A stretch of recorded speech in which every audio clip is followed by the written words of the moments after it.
الحمدللہ نحمدہ ونصلی علی رسولہ الکریم اما بعد۔ السلام علیکم ورحمۃ اللہ۔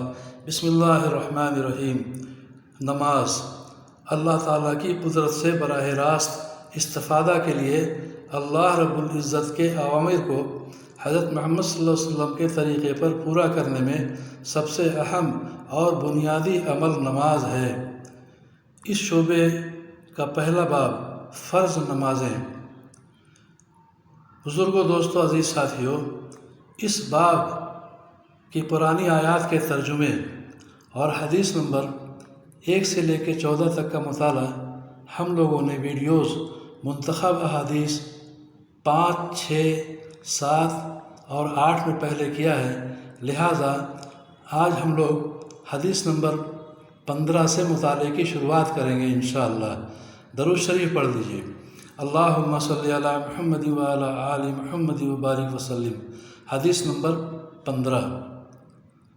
حضرت جابر رضی اللہ عنہ فرماتے ہیں کہ ایک شخص نے نبی کریم صلی اللہ علیہ وسلم سے عرض کیا، فلاں شخص رات کو نماز پڑھتا ہے پھر صبح ہوتے ہی چوری کرتا ہے۔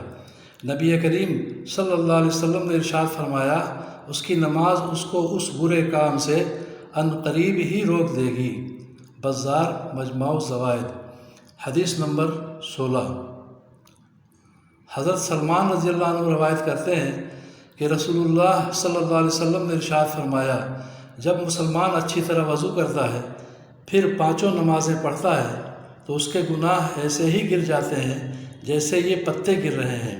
پھر آپ صلی اللہ علیہ وسلم نے قرآن کریم کی آیت وَأَقِیمِ الصَّلَاةَ طَرَفَیِ النَّہَارِ وَزُلَفًا مِّنَ اللَّیلِ إِنَّ الْحَسَنَاتِ یُذْہِبْنَ السَّیِّئَاتِ ذَلِکَ ذِکْرَ لِلذَّاکِرِین تلاوت فرمائی، جس کا ترجمہ ہے، اے محمد صلی اللہ علیہ وسلم، آپ دن کے دونوں کناروں اور رات کے کچھ حصوں میں نماز کی پابندی کیا کیجیے، بے شک نیکیاں برائیوں کو دور کر دیتی ہیں۔ یہ باتیں مکمل نصیحت ہے ان لوگوں کے لیے جو نصیحت قبول کرنے والے ہیں۔ مسند احمد۔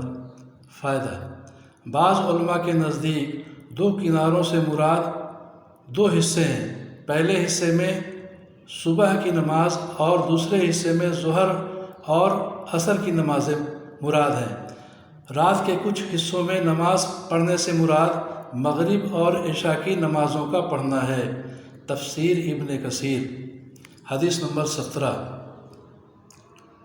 حضرت ابو ہریرہ رضی اللہ عنہ سے روایت ہے کہ رسول اللہ صلی اللہ علیہ وسلم نے ارشاد فرمایا، 5 نمازیں، جمعہ کی نماز پچھلے جمعہ تک اور رمضان کے روزے پچھلے رمضان تک درمیانی اوقات کے تمام گناہوں کے لیے کفارہ ہیں، جبکہ ان اعمال کو کرنے والا کبیرہ گناہوں سے بچے۔ مسلم کی حدیث۔ حدیث نمبر 18۔ حضرت ابو ہریرہ رضی اللہ عنہ سے روایت ہے کہ رسول اللہ صلی اللہ علیہ وسلم نے ارشاد فرمایا، جو شخص ان 5 فرض نمازوں کو پابندی سے پڑھتا ہے وہ اللہ تعالیٰ کی عبادت سے غافل رہنے والوں میں شمار نہیں ہوتا۔ ابن خریمہ۔ حدیث نمبر 19۔ حضرت عبداللہ بن عمرو رضی اللہ عنہما سے روایت ہے کہ ایک دن نبی کریم صلی اللہ علیہ وسلم نے نماز کا ذکر فرماتے ہوئے ارشاد فرمایا، جو شخص نماز کا اہتمام کرتا ہے تو نماز اس کے لیے قیامت کے دن نور ہوگی، اس کے پورے ایماندار ہونے کی دلیل ہوگی اور قیامت کے دن عذاب سے بچنے کا ذریعہ ہوگی۔ جو شخص نماز کا اہتمام نہیں کرتا اس کے لیے قیامت کے دن نہ نور ہوگا، نہ اس کے پورے ایماندار ہونے کی کوئی دلیل ہوگی، نہ عذاب سے بچنے کا کوئی ذریعہ ہوگا، اور وہ قیامت کے دن فرعون، حامان اور ابی بن خلف کے ساتھ ہوگا۔ مسند احمد، طبرانی، مجموع الزوائد۔ اللہ تعالی ہم سبوں کو بھی نمازوں کا اہتمام کرنے کی توفیق عطا فرمائے اور ہم سبوں کی پریشانیوں کو دور فرمائے، عافیت عطا فرمائے، اپنی مدد شامل حال فرمائے۔ آمین یا رب العالمین۔